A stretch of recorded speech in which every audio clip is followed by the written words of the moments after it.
we a fake prophet. We need to say a Jumashisha na washisha. It in Kauba Bonteno. Then the young who say who be defended. Debbie. I was saying Kauba brushing out again the kind house. Oh, send your money pen in front to one year Kenya where you need. Yeah. But uncle, but betray. Said your musutie, said your mobile tie, and your mom ya any dear muya, said your a fake is yeah, it's just for me a fake. At the end of the day, no, Sadia Nebi na won Nigeria's way. And maybe, into we are say, we nipa, what do I know done and we are can only say be wow. And so be drew baby no, a nipa no asem. Any so edubu kumfo obi di boni a judge ni hobi but we gina daka mu a ansem e fi wonu mu ba no na ma judge edi hunu wo obobre odubu aten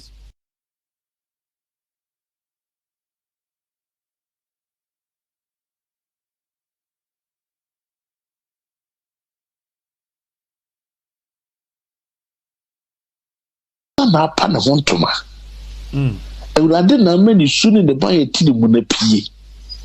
Was a lady need bisana sem. Yes. Pa say better you gonna throw for a D4. Also will be our tongue dear and then they all told you now no more scammers or when your papa. Scammers, yeah. I come for. As one I gaze oton and oil.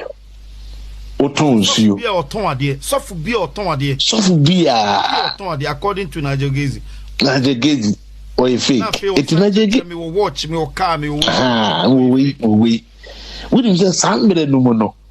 Na they have the idea mentality say no money could kubo for problem. Because I'm in mobile phone and I trade near my social media. Yes. Mobile phone and I ton I can't answer me here obofo. Yes.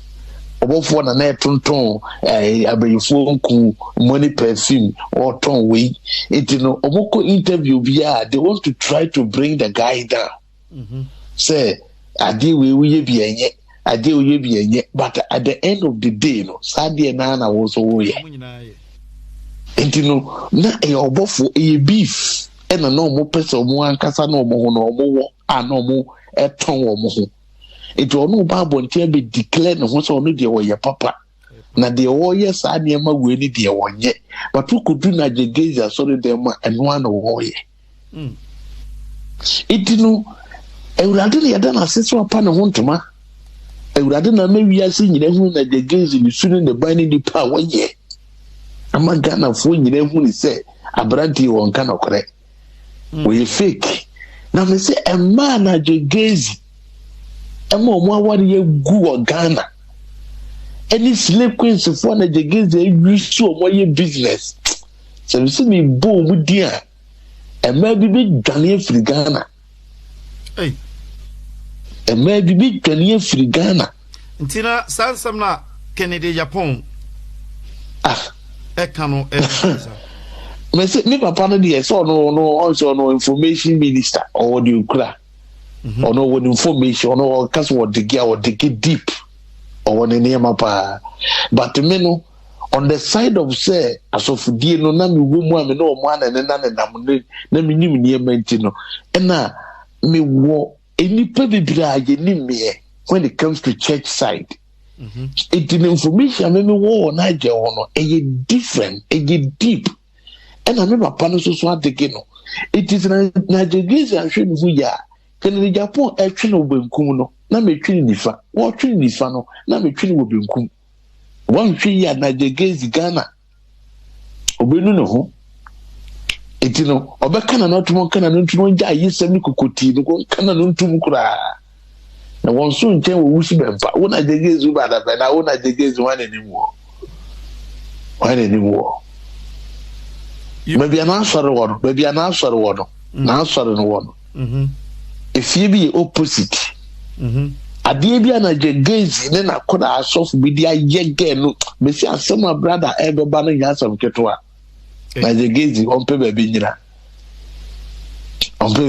video we ba eni nyina chi still a bibi o ho a yen hwe ni mo kwan fa Nigel Gaze mu na apostle ensema ABC wo social media na nsɛn no ano eden mame ebre kakra bi mi ankasa me de expose media de kɛseɛ bi ba ahinta Ghana fo gida anim na efadodo na so fa me ho bibire nipa bibire nim asi nipa bibire na fi na me bɛda na di eti asɛm kɛseɛ pa na mkwan so a ɛba ɛna Nigel Gaze nankasa so a yɛka na asɛm ne no na asɛm secret wɔ no ma no adi a ɛnam kwan so a ɛba me no wa na bɛyɛ wɔ program yi so na